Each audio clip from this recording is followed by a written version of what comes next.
Well, good morning. Welcome to the last of our Sunday school services based on the Old Testament. Now, today we are going to be learning about the story of Nehemiah. Now, I thought instead of me just reading the story to you guys or just telling you what the story was, that instead I would do an impromptu play where I will be playing the parts of Nehemiah, the traveller, the king, and the baddies as well. So I hope you enjoy.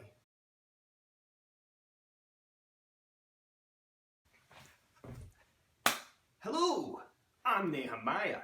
Now, for you guys who don't know me, I have an official title which is Cupbearer to the King of Persia. Now, what does that mean? Well, it doesn't mean that I'm just a fancy pants butler before someone thinks that I'm just a, Old Testament version of Carson or something like that. No.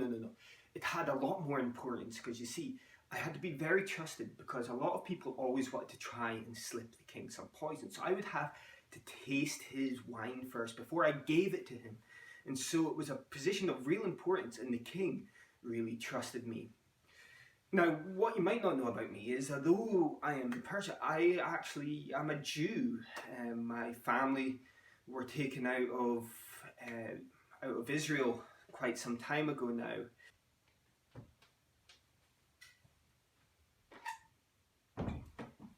Oh, hi.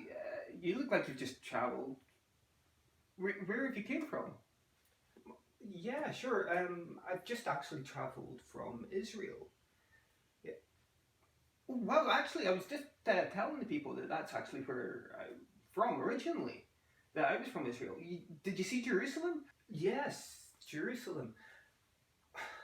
To be honest, they've got the temple built, but the walls are still lying in ruins. The place is a mess. Yeah, there was like burned down, the gates are everywhere. Like, it wasn't all that nice to see. Oh, oh that, oh, that's not so good. Well, hey, thank you for telling me.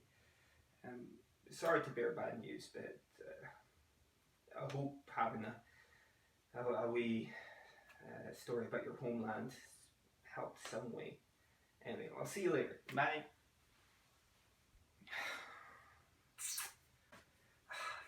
I can't believe that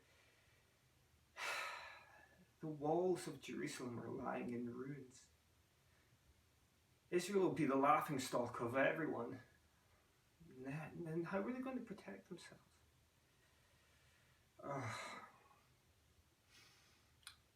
God, please use me.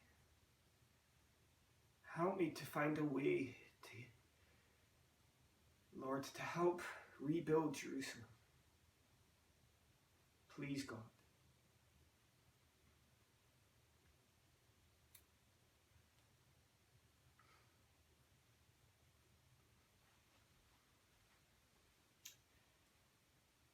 Nehemiah, you look very upset.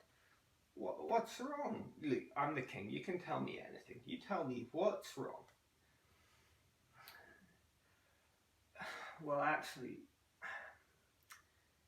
you see, I met a guy earlier and I asked how my homeland was and how Jerusalem was. He told me the walls are lying in ruins.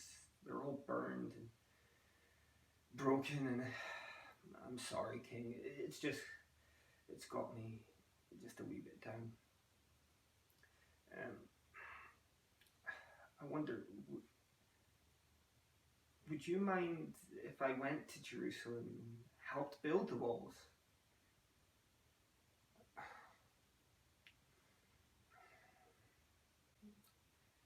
Okay, yeah. Look, Nehemiah, I really don't like seeing you like this. Yes, you can go to Jerusalem, but not only that, I'll give you this letter which says that you can get safe passage all the way to Jerusalem. And I'll even write a letter to the keeper of my forest. He'll be able to give you all the wood and everything you need to build a city. No, I couldn't ask for that. Thank you, King, so much. Thank you. Like, you've been such a good guy to me. I'm glad to help. I'll get on my way. Thank you very much. Bye. See you later. Bye, Nehemiah.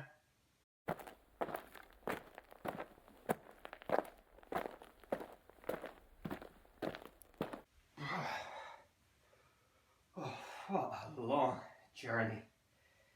Okay, so let's see what we're dealing with here.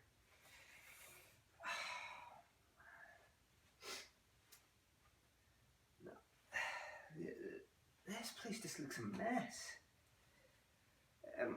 Okay, guys, come in. Chiefs, nobles, you builders, come in, come in.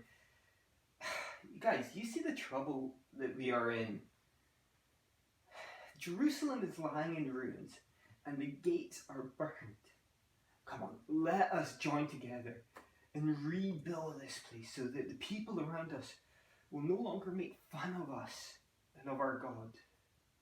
You see, I was the cupbearer to the king of Persia.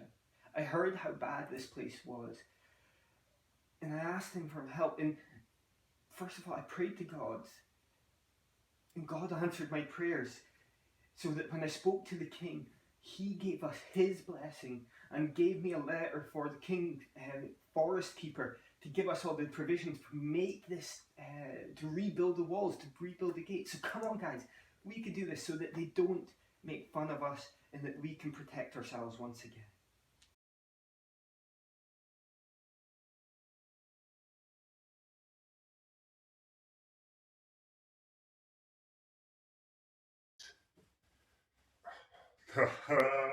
Look at them, they're trying to rebuild Jerusalem. Oh, hey, actually, they're starting to get a little bit more. Okay, no, what? I better go right to the king and tell him that the Jews are disobeying him and they're rebuilding Jerusalem. I don't know why the king didn't answer. Well, they're really starting to get everything built up again. Okay, guys, we're gonna have to go attack them because look how much they're building. Okay, let's go. Here, that looks like there's a bunch of guys waiting to attack us. Okay, everyone, you need to start putting guards on at every gate, every gap in the wall, make sure that we can't get attacked. So half of you will be working, half of you will be standing guard to keep an eye. Okay, good. Let's go about it. Oh, actually, they've now put guards at all the posts. I don't think we can.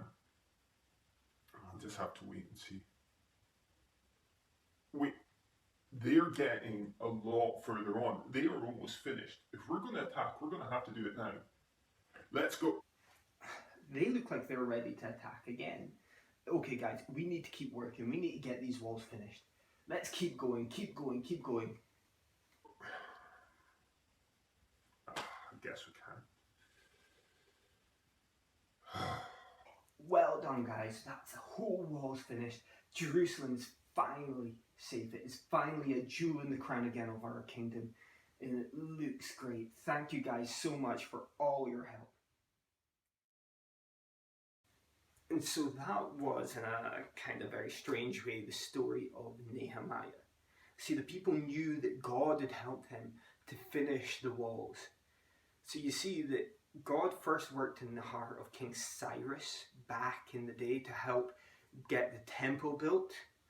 And then latterly, when the king in Nehemiah's time came to prominence, God worked in his heart as well to help them to rebuild the walls of Jerusalem. So what's the big deal about Jerusalem? What was the big deal about getting these walls built? Well, you see, fast forward several hundred years, you would get to Jesus. Now, Jerusalem was where Jesus was going to get put on trial within the walls and ultimately be executed on the cross outside the walls. So when you remember the story of Nehemiah and how God helped them to build the walls to help protect and to save his people, you can maybe remember as well the man who died outside those walls several hundred years later to protect and save us.